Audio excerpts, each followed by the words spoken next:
నమస్కారం అండి.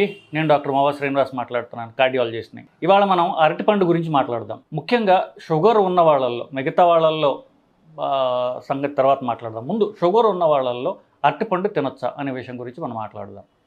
సో మీరు ఏ గుడికి వెళ్ళినా, ఫంక్షన్కి వెళ్ళినా, లేకపోతే మీరు ఇంట్లో తిన్నా అరటిపండు లేకుండా ప్రసాదాలే ఉండవు. అందరి ఇళ్లలో అరటిపండు తింటే చాలా ఆరోగ్యం అని చెప్పేసి రాత్రి పడుకునే ముందు పెరుగన్నంలో అరటిపండు తినడం అనేది మన సాంప్రదాయంలో ఒక భాగం అయిపోయింది. సో ఈ అరటిపండు తినడం మంచిదైతే ఎందుకు, మంచిది కాదా, దీని విషయం గురించి మాట్లాడదాం. సో ఇప్పుడు మనం సైన్స్ పరీక్ష చేసేటప్పుడు ఒక స్టాండర్డ్ అరటిపండ్లను ఒక సైజులో ఉండవు కాబట్టి 100 గ్రాముల అరటిపండు ఉన్నట్లయితే దానిలోంచి ఎంత క్యాలరీస్ వస్తాయి దాని గురించి మాట్లాడదాం. సో 100 అంటే యావరేజ్ సైజ్ అరటిపండు తీసుకుంటే అది 95 నుండి 100 క్యాలరీలు ఎనర్జీ ఇస్తుంది బేసికలీ. అంటే ఒక అరగంట పాటు మీరు ట్రెడ్మిల్ మీద నడిస్తే ఎంత క్యాలరీలు ఖర్చు అవుతాయో అది ఒక అరటిపండు కింద లెక్క. ఒక అరటిపండులో ఆల్మోస్ట్ 30 వంతు అది నీటితో ఉంటుంది అది. సో అది మనకి షుగర్ ఉన్న వాళ్ళకి కానీ మిగతా వాళ్ళకి కానీ అది పెద్ద ప్రాబ్లం కాదు. మనం ముఖ్యంగా ఎక్కడ ప్రాబ్లం వస్తుందంటే దానిలో ఉన్నటువంటి షుగర్. సో 100 గ్రాముల అరటిపండు ఉన్నట్లయితే కనుక దాంట్లో ఆల్మోస్ట్ ఒక 1/4 వంతు క్యాలరీస్ ఏవైతే ఉన్నాయో అది షుగర్ నుంచి వస్తాయి.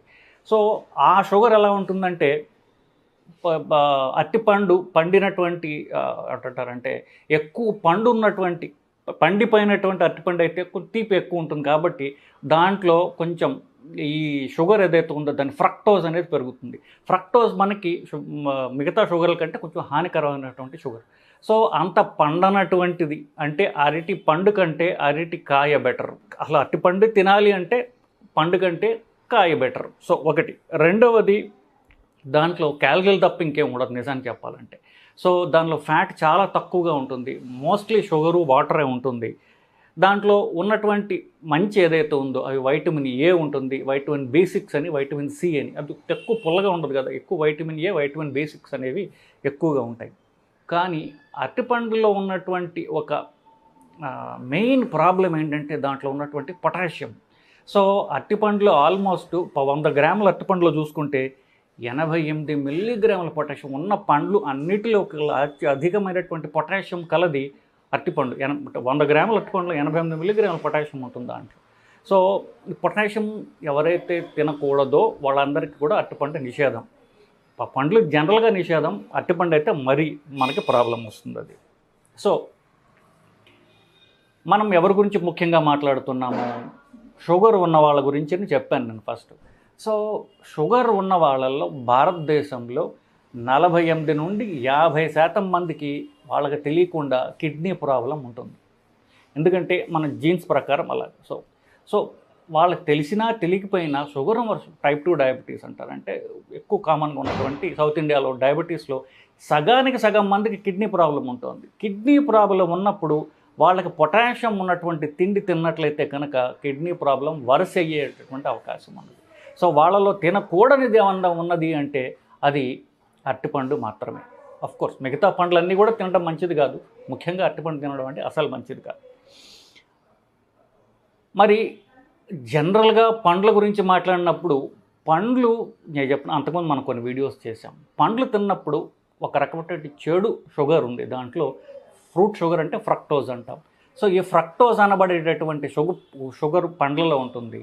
ఆ ఫ్రక్టోజ్ అనబడేటటువంటి షుగరు మనం శరీరం అంతా అరిగించుకోలేదు, లివర్ మాత్రమే అరిగిస్తుంది. సో లివర్లో ఫ్యాట్ పెరుగుతుంది. అంతేకాకుండా ఈ ఫ్రక్టోజ్ అనబడేటటువంటి పదార్థం వల్ల శరీరంలో ఉన్నటువంటి బ్యాడ్ కొలెస్ట్రాల్ ఉంటుంది, ఏదైతే రక్తనాళాలను బ్లాక్ చేస్తుందో అది స్మాల్ డెన్స్ ఎల్డిఎల్ అంటారు. ఎల్డిఎల్ అనేటటువంటి ఫ్యాట్లో ఒక రకం. దాది ఈ అరటిపండు పండ్లు తినడం ద్వారా ఆ స్మాల్ డెన్స్ ఎల్డిఎల్ పెరుగుతుంది, రక్తనాళాల్లో బ్లాక్స్ వచ్చే శాతం ఎక్కువగా ఉంటుంది. సో జనరల్గా పండ్లన్నిటికీ ఈ ప్రాబ్లం ఉన్నది. అరటిపండుకి ప్రధానంగా పొటాషియం అనేది ప్రధానమైనటువంటి మనకి శత్రువు. అది అరటిపండ్లు అన్నిటికంటే ఎక్కువగా ఉంటుంది.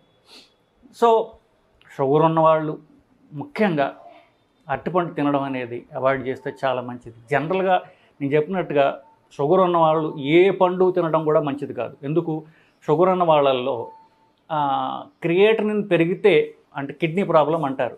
కానీ క్రియేటినిన్ పెరగటం అనేది షుగర్ ఈ కిడ్నీ ప్రాబ్లమ్ స్టార్ట్ అయిన కొన్ని ఏళ్లకు మొదలవుతుంది. సో క్రియేటినిన్ పెరగటానికి ముందే కిడ్నీ ప్రాబ్లం మెల్లగా స్టార్ట్ అవుతుంది. సో దానికి ఎలా తెలుస్తుంది? మూత్రంలో కనుక ప్రోటీన్ పోతూ ఉంటే కిడ్నీ ప్రాబ్లం మొదలైనట్టే లెక్క. సో యూరిన్ మైక్రో ఆల్బుమిన్ అనేటటువంటి పరీక్ష చేసుకుంటే అది కిడ్నీ ప్రాబ్లం మొదలైనట్టు తెలుస్తుంది. సో దాన్ని తగ్గించుకోవడానికి ఏమిటి అనేది తర్వాత విషయాలు. సో కిడ్నీ ప్రాబ్లం అనేది క్రియేటినిన్ పెరగటమే అనుకోవద్దండి, అంతకంటే ముందే మొదలవుతుంది అది. సో మనం టాపిక్ నుంచి బయటికి పోకుండా సో కిడ్నీ ప్రాబ్లం అంటే క్రియేటినిన్ ఎక్కువ నాకు లేదు కాబట్టి నాకు కిడ్నీ ప్రాబ్లం లేదు అనుకోవద్దండి. కిడ్నీ ప్రాబ్లం షుగర్ ఉన్న వాళ్ళకి చాలా ఎర్లీగా మొదలవుతుంది. సో జనరల్గా చెప్పాలంటే షుగర్ ఉన్న వాళ్ళు ఎవరైనా సరే ఏ పండ్లైనా తీసుకోవటం వాళ్ళకి నిషేధం. ముఖ్యంగా అరటిపండు తీసుకోవడం అబ్సల్యూట్లీ నిషేధం. సో ఇది అరటిపండు ఒక 100 గ్రాముల యావరేజ్ సైజ్ అరటిపండులో నేను చెప్పినట్టుగా ఆల్మోస్ట్ లైక్ 100 క్యాలరీలు ఉంటాయి, 95 నుండి 100 క్యాలరీలు ఉంటాయి. అది దాన్ని పండినటువంటి బాగా పండేది కొంచెం ఎక్కువ క్యాలరీస్ ఉంటాయి. ఆల్మోస్ట్ 100 గ్రాముల రైస్లో ఎన్ని క్యాలరీస్ ఉంటాయి తెలుసా? ఆల్మోస్ట్ 130 క్యాలరీలు ఉంటాయి.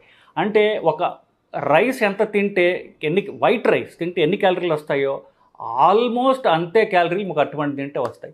సో నేను అన్నం మానేస్తున్నాను అరటిపండు తింటాను అంటే మీకు ఎలాంటి అఫ్కోర్స్ క్యాలరీతో అన్ని క్యాలరీలు వస్తాయి, కాకుండా మీకు పొటాషియం లాంటివి కూడా చేరుతున్నాయి. కాబట్టి అరటిపండు తినడం కంటే ఆ ముద్ద అన్నం తింటే బెటరు, లేదా 2 మానేస్తే ఇంకా మంచిది.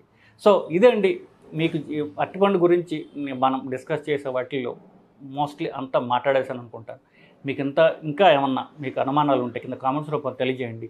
దాన్ని ఈ డిస్కషన్ పొడిగించేందుకు మనం ప్రయత్నం చేద్దామండి. నమస్కారం.